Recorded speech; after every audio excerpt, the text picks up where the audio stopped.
Hello again. I defy any viewer to identify the supposedly racial slur contained in the title to this video. It is G asterisk asterisk asterisk asterisk asterisk asterisk G.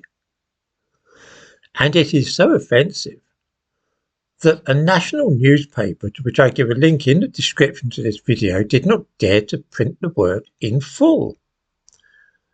I know that we're used to seeing N followed by a string of asterisks, which tells us that this is the N word. But the G word? Would anybody like to guess what it is? I will tell readers that it occurs in the Raymond Briggs book, Fungus the Bogeyman, which some of you probably remember. It led to a library in this country withdrawing this book from circulation. So shocking was it found to be in this day and age.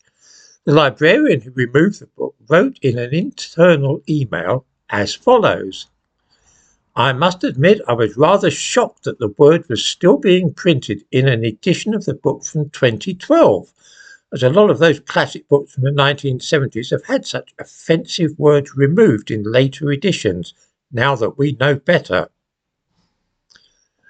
Incredible as it may seem today, it is within living memory that publishing the so-called F word in Britain was considered a criminal offence. It was one of those English expressions never included in print or heard in polite society.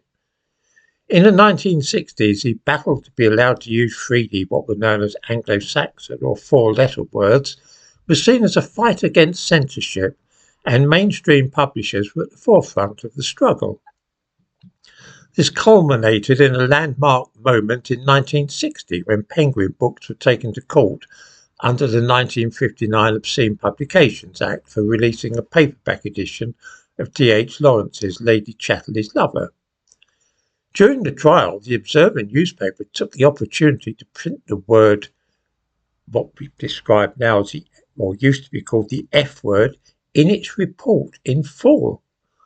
And the jury ultimately found there was nothing indecent or indeed illegal about the use of such language.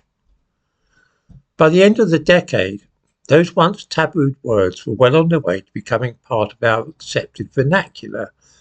And since then, it has been possible to come across once shocking words in popular media, including books, newspapers, magazines, and even television. Those words are now thrown around freely all over the place. These days, it is racial terms which are censored in the way that sexual ones once were. This new form of censorship is now nearly ubiquitous in Britain. In this way, an old belief that some words are harmful and exposure to them should be either prevented or controlled has returned after an absence of half a century or so.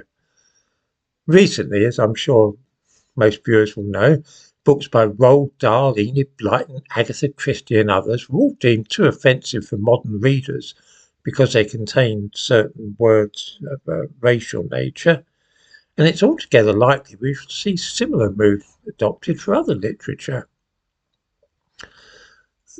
I am personally opposed to all forms of censorship, whether it regards sexual words or curses, blasphemy, racial terms or anything else.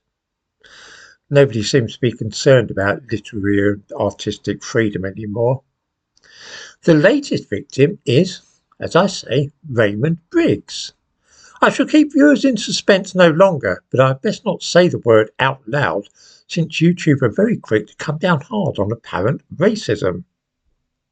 The word which the Daily Express, in an article to which I give a link in the description to this video, dare not now print in full, is that of a children's toy, which some see as a caricature of black people.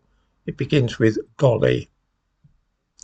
That such toys are no longer sold in shops, most of us know, but that a national newspaper feels unable even to print the name is simply extraordinary. This change has happened only in the last year or so, and it's just one more instance of the madness of modern Britain. Chuck out those copies of Fungus the Bogeyman before the police come knocking on your door. And whatever you do, don't be tempted to name that kid's toy out loud.